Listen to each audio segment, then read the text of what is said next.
gente hoje vai dar continuidade ao conteúdo sobre Estados Unidos. A gente vai terminar essa parte dos Estados Unidos no século XIX.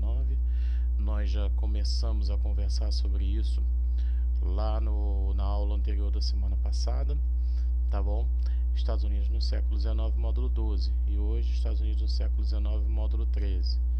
Na aula passada nós conversamos sobre a formação territorial e a expansão norte-americana, certo? E hoje a gente vai conversar sobre a outra guerra que fez os Estados Unidos se transformar numa grande nação.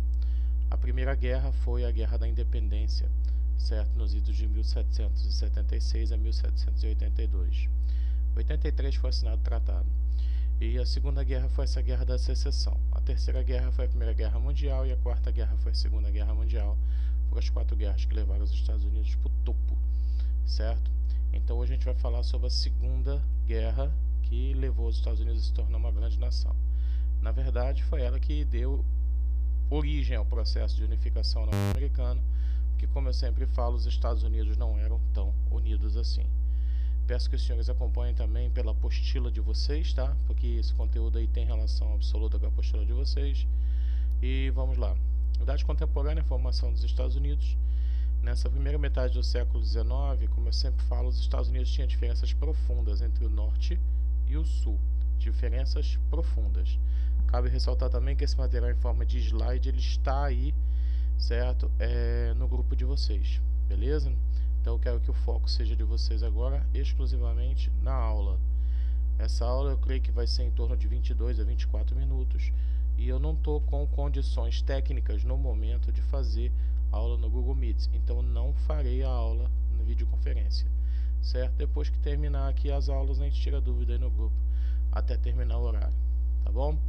Então é o seguinte, primeira metade marcou para o processo da industrialização dos Estados Unidos. É a segunda industrialização. A gente sabe que nós temos a primeira revolução industrial, que vai ser principalmente pela Inglaterra, França e Bélgica. A segunda revolução industrial, ela já vai se dar a partir da década de 1860. E os Estados Unidos vai estar inserido aí nesse contexto. E é justamente nesse contexto que nós temos o quê? É nesse contexto que nós temos a Guerra da Independência dos Estados Unidos, certo? A região ao norte, ela era muito diferente da região ao sul. A região ao norte, ela era extremamente desenvolvida do ponto de vista econômico, com muitas indústrias, de certa forma até concorria com a Inglaterra na época que era uma colônia inglesa, já concorria com a própria metrópole, certo? Enquanto que na parte ao sul, nós tínhamos na região da Nova Inglaterra, certo? Uma característica colonial muito forte, certo? Ainda com o plantio, o cultivo de algodão voltado para a produção de matéria-prima que seria de certa forma exportado para a Inglaterra, tá? Isso é muito importante de salientar para vocês. Por volta assim de meados do século XIX, o norte, certo? Vamos dizer assim, aquela região ali próxima dos Grandes Lagos, que vocês se lembram que vocês estudaram na primeira série do ensino médio, falando sobre a região do Rust Belt, estão lembrados? Rust Belt, Sun Belt, Manufacturing Belt. Então, mais precisamente a área nordeste, ela era o polo econômico da economia americana, certo? E isso teve, de certa forma, uma relação muito grande com a Segunda Guerra de Independência. Essa Segunda Guerra de Independência, ela foi uma guerra que se desenvolveu por conta das guerras napoleônicas, porque a França apoiou os Estados Unidos na guerra da independência norte-americana.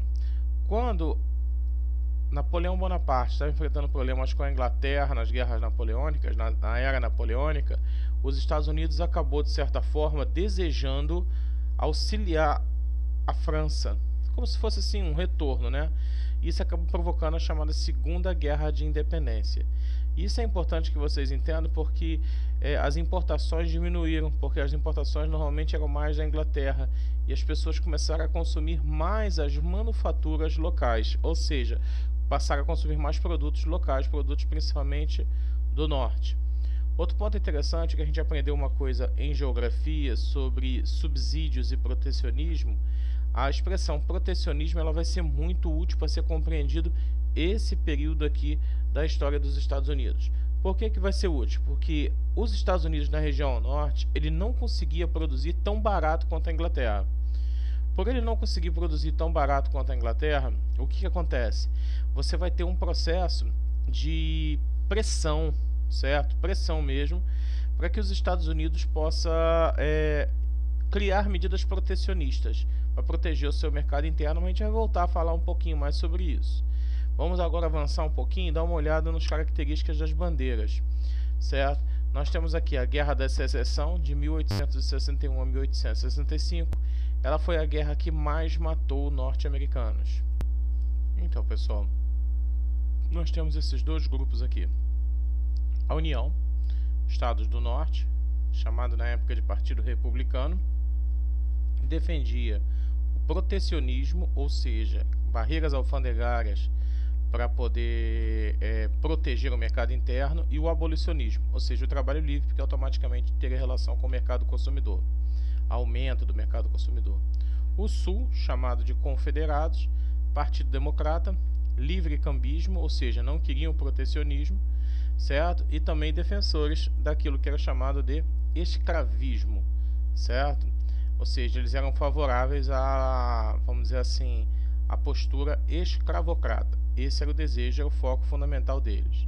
Cabe ressaltar a vocês que quem venceu foi o Norte, a gente sabe disso, e isso deu, vamos dizer assim, até hoje, pano para manga em várias histórias, várias partes de filmes, certo? De séries e tudo, beleza?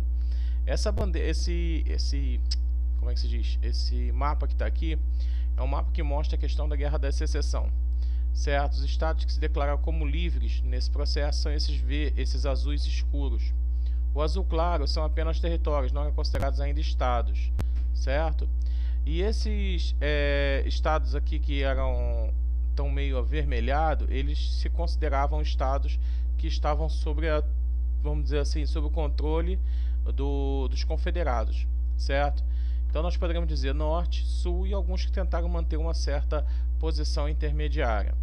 É interessante que é nessa origem dessa Guerra da Secessão que nós temos entre o norte e o sul que nós temos hoje dois partidos, certo? Nós temos o Partido Republicano e o Partido Democrata, certo? Em geral se classifica os democratas com posições políticas mais liberais.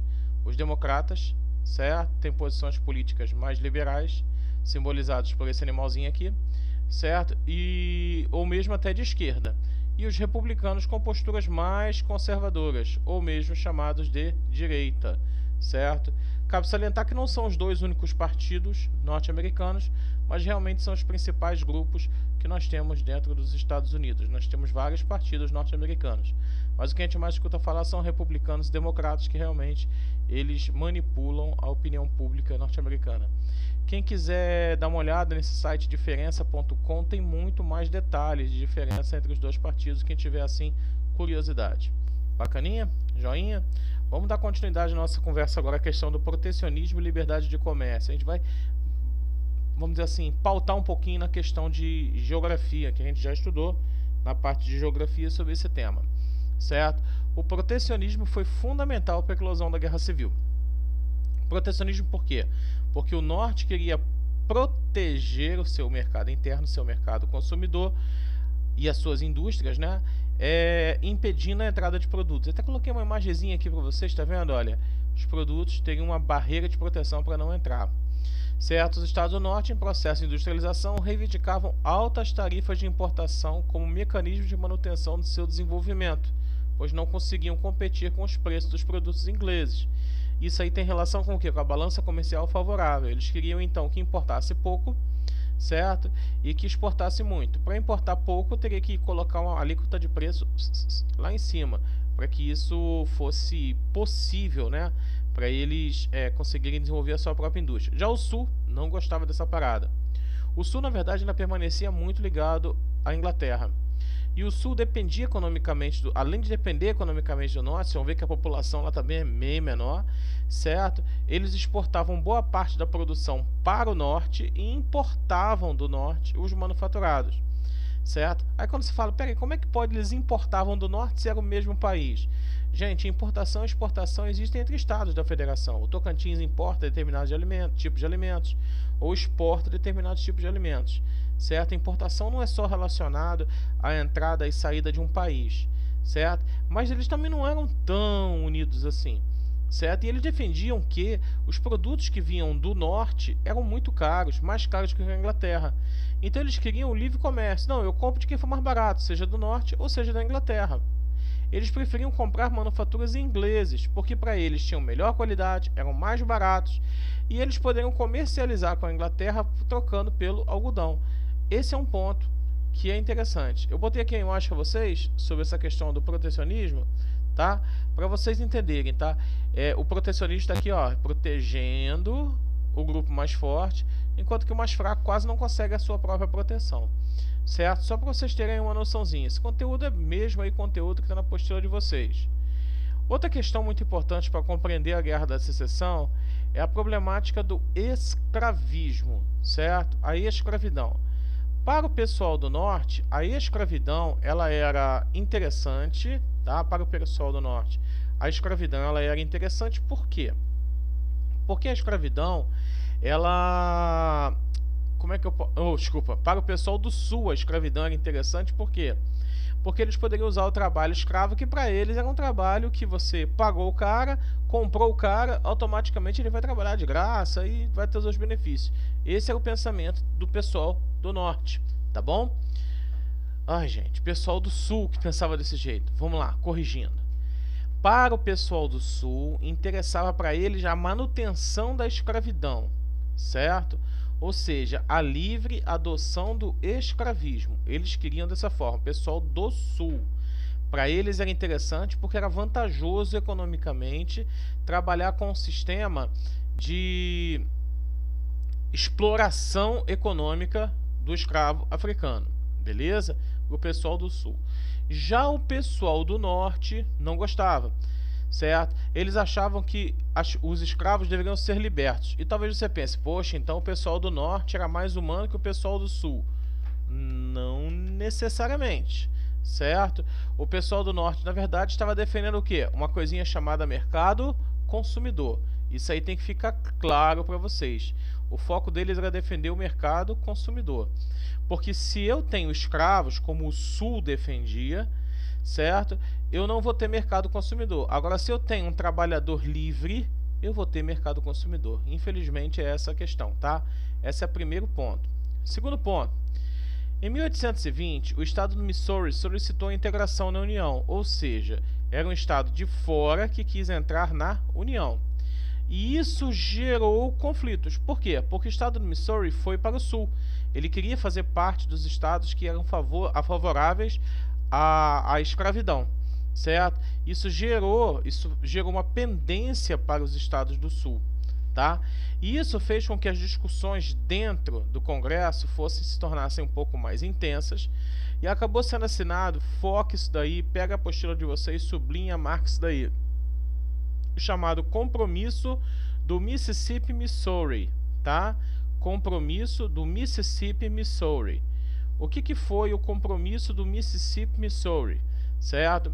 Foi um acerto de um paralelo de referência, paralelo de 36 graus e 30 minutos, certo? Onde os estados, os territórios que estivessem ao norte seriam abolicionistas e os que fossem ao sul seriam escravistas. Isso foi uma decisão que foi feita em 1820. Contudo, quando nós chegamos aí em meados do século XIX, 1849, a Califórnia entrou. E a polêmica que já existia dentro do Congresso se acirrou. Por quê? Porque a Califórnia entrou e ela não queria respeitar essa questão de referência do paralelo de 36 graus e 30 minutos. A Califórnia, apesar de estar mais ao norte, ela queria fazer mais ao sul, ela queria fazer parte do norte, certo? Esse era o entendimento. E aí tiveram que firmar um novo acordo em 1850, chamado Compromisso Clay, certo? Conforme está aqui na imagem, a assinatura desse Compromisso Clay, definindo que cada estado finalmente iria escolher de qual lado ele ficaria, certo? Então, vamos lá. Primeiro momento, nós tínhamos uma coisa meio solta, à vontade. Depois, quando o estado do Missouri resolveu ser escravista, certo? O pessoal do norte ficou insatisfeito. Aí fizeram um acordo que culminou com o compromisso Mississippi-Missouri, ou seja, ao norte de 36 graus e 30 minutos, você tem o quê?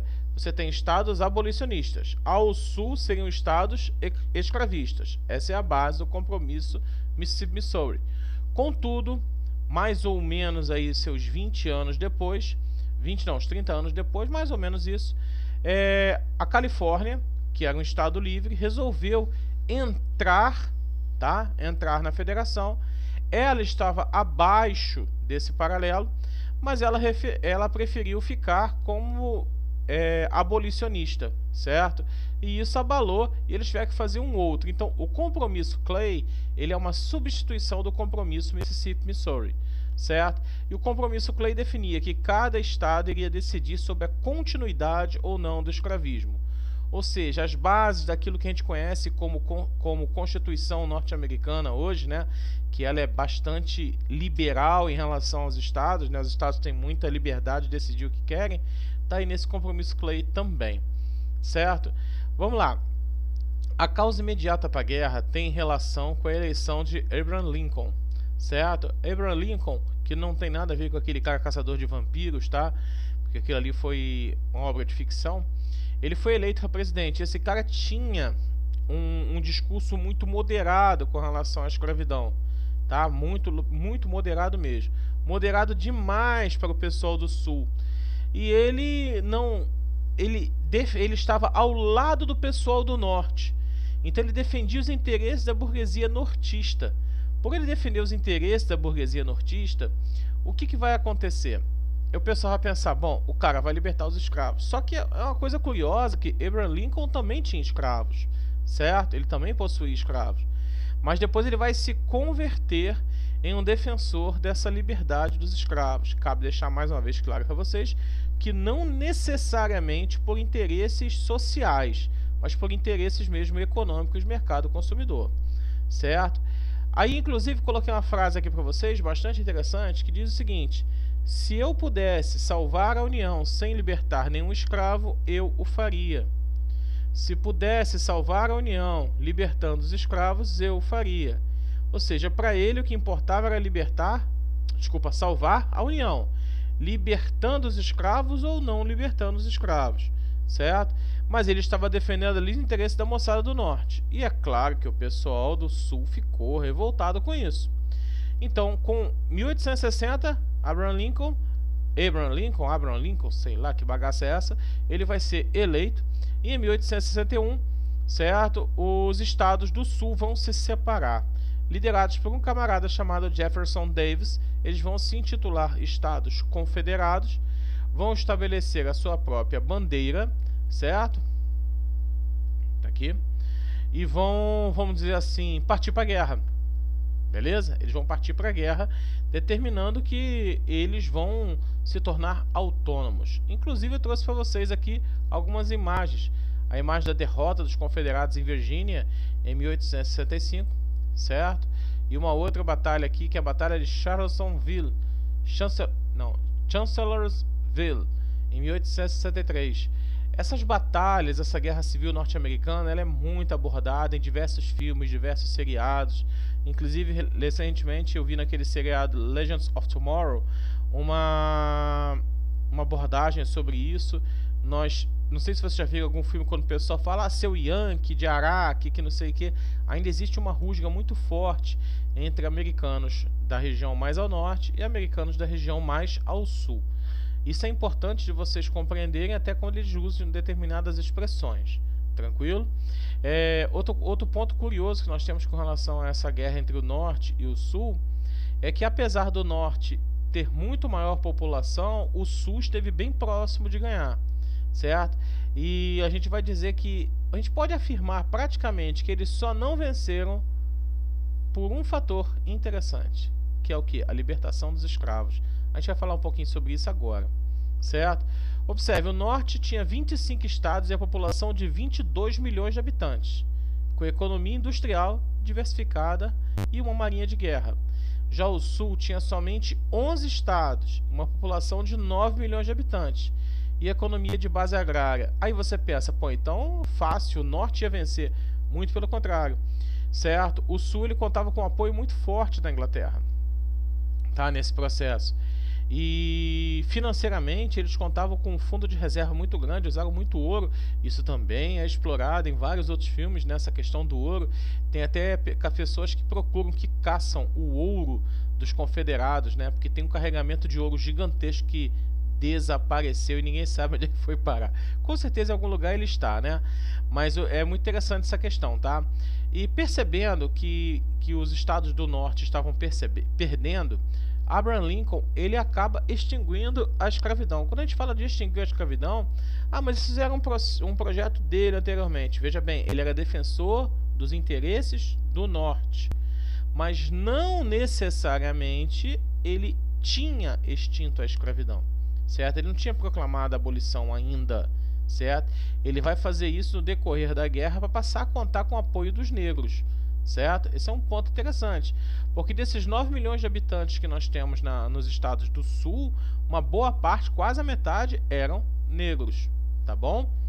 E Lincoln acabou fortalecendo os estados do norte, extinguindo a escravidão e promulgando um outro ato chamado Homestead Act de 1862.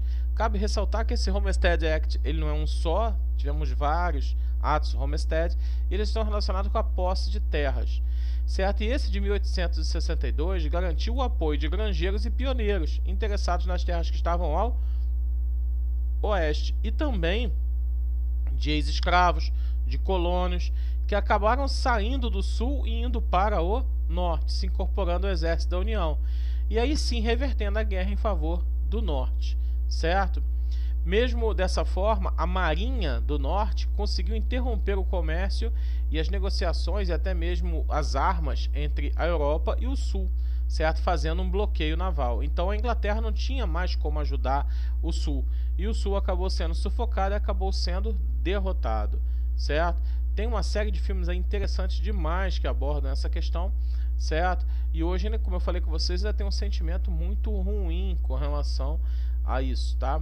Os caras que estavam no sul e que acabaram sendo praticamente expulsos da região, eles ficaram até hoje com muito sentimento negativo com relação a essa união. Inclusive tivemos recentemente casos aí de bandeiras que foram hasteadas, queimadas, monumentos e tudo. Isso foi no ano passado, tá bom? Consequências que nós tivemos desse conflito todo, tá? Consequências, vamos lá. 600 mil mortos aproximadamente. Inclusive tem um fenômeno muito curioso, se vocês quiserem pesquisar, o fenômeno da luz, da luz da alma, não, a luz que cura. É um fenômeno curioso de umas pessoas feridas, certo? Uma coisa qual é o nome? Milagre, tá? O que aconteceu? Umas pessoas foram feridas no campo de batalha e eles foram feridos praticamente e estavam ali para morrer. Muitos realmente morreram, mas os soldados que ficaram com as feridas bioluminescentes, né, assim, brilhando, esses soldados, eles sobreviveram, certo? E o pessoal diz que aquilo ali foi uma bênção divina. E essa história ela ficou durante anos falando sobre essa questão. Só que aí depois algumas pessoas se debruçaram sobre isso e realmente aquilo ali não foi uma bênção divina, apesar de, se você observar pelo lado religioso, acabou sendo, né? Na verdade foi uma bactéria que existia nos pântanos daquela região onde ocorreu o combate, que essa bactéria ela se alimenta do tecido apodrecendo, né? Tecido que está apodrecendo. E o que acontece? Essa bactéria ela é bioluminescente, mas ela só consegue habitar, estar num lugar muito frio. Como a noite foi muito fria no meio de um pântano e os soldados estavam lá no meio do pântano, essas bactérias começaram a se alimentar da carne que estava podre da ferida. Então por isso que muitos soldados acabaram se salvando, porque essas bactérias bioluminescentes elas começaram a se alimentar da carne morta, certo? Nas feridas dos soldados. E quem presenciou aquilo considerou aquilo como um milagre, porque à noite a ferida brilhava. Então eles entendiam aquilo como se fosse uma questão religiosa. É um aspecto muito curioso, por isso que eu falo que tem muitas curiosidades acerca dessa guerra da independência, dessa guerra da secessão, certo? Supremacia política e econômica dos Estados do Norte, crescimento industrial significativo a partir daí. E os negros, por incrível que pareça, apesar de ficarem livres, vão permanecer marginalizados e sem direito. Ponto importante aí para vocês, tá? Não esqueçam disso, tá? Os negros, eles ficaram sem direitos até a década de 1860 para 1960 para 1970, ontem praticamente, certo? Eu não vou dizer necessariamente foi a idade do pai de vocês, mas do pai ou do avô de vocês, provavelmente. Quem nasceu aí na década de 1960, por aí, foi naquela época que os negros estavam começando a lutar pelos seus direitos, certo? E vão surgir vários grupos que são racistas, grupos que são, vamos dizer assim,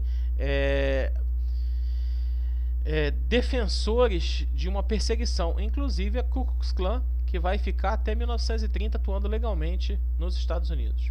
Uma outra curiosidade para vocês, tá vendo esse cara aqui, William Hutchinson Norris? Esse cara era um grande líder do exército norte-americano, certo? E ele veio, tá? Ele veio aqui para o Brasil, veio para o Brasil e fundou uma cidade, tá vendo essa bandeira aí? É da cidade americana, olha aí, ó, vermelho, branco, azul, cidade americana. Ela foi praticamente dado pontapé nela mesmo, tá? Com a presença de muitos colonos do sul, colonos esses que não podiam mais trabalhar com a escravidão nos Estados Unidos, na região ao sul, vieram para o Brasil. Bacana? Trouxe a vocês aqui, olha, a derrota aconteceu, a derrota do sul em 1865, e logo depois Lincoln foi assassinado. Vocês estão vendo aí, Thomas Jefferson Bowles, se eu não me engano, que matou Booth que matou ele, certo? E para encerrar, pessoal, já estamos aí com 27 minutos, mas é só uma questão de curiosidade para vocês, e é uma curiosidade muito sinistra, certo? Que fala sobre as comparações entre Abraham Lincoln e John Fitzgerald Kennedy, certo? Eu sei que já estamos com 27 minutos, tá? Mas realmente eu precisava terminar esse conteúdo com vocês hoje. Eu queria dar uma conversada com vocês sobre isso daqui. Isso já foi parcialmente desmistificado no E-Farsas, vocês podem pesquisar lá depois. Dessas afirmações aqui, 5 são consideradas falsas. Agora, meia verdade, por não ser necessariamente desse jeito, mas tem um ponto de verdade, pode ser verdade porque é provável, mas não é 100% comprovado, e verdade são 11 pontos. Então a gente pode dizer que praticamente tudo isso aqui que eu vou começar com vocês, que já circula, certo? Meios de comunicação, certo? Não internet, mas já tem 40 anos essa conversa rodando, tá? Vocês vão achar interessante. Abraham Lincoln foi eleito em 1846. John Kennedy, 1946. Abraham Lincoln foi eleito presidente em 1860. John Kennedy em 1960. O nome de Lincoln e Kennedy tem 7 letras. A esposa de ambos perderam os filhos quando moravam na Casa Branca, ou seja, quando ele era presidente. Ambos os presidentes foram baleados numa sexta-feira. Sinistro, hein? A secretária de Lincoln se chamava Kennedy, a secretária de Kennedy se chamava Lincoln. Ambos os presidentes foram assassinados por sulistas e ambos foram sucedidos por sulistas. Ambos os sucessores se chamavam Johnson. Andrew Johnson sucedeu Lincoln e nasceu em 1839. Lyndon Johnson sucedeu Kennedy e nasceu em 1939. Ambos os assassinos eram conhecidos pelos seus 3 nomes. Os nomes de ambos os assassinos têm 15 letras. Booth saiu correndo de um teatro e foi pego em um depósito. Lee Harvey Oswald, que foi quem matou Kennedy, saiu correndo de um depósito e foi pego em um teatro. Booth e Oswald foram assassinados antes de seu julgamento. E a parte mais estranha, uma semana antes de Lincoln ser morto, ele estava na região de Monroe, em Maryland. E uma semana antes de Kennedy ser morto, ele estava com a Marilyn Monroe. Lincoln foi morto na sala Ford do Teatro Kennedy e Kennedy foi morto num carro Ford modelo Lincoln. Pesquisa lá no E-Farsas para você ver quais dessas daqui que são inverdades. Muito curioso, né? Muito interessante. E aqui, para encerrar a nossa aula, vejam aqui, os nativos norte-americanos foram os grandes derrotados, velho. Porque depois que o norte e o sul foram unificados, partiram para destruir com toda essa sociedade. Um abraço, até amanhã.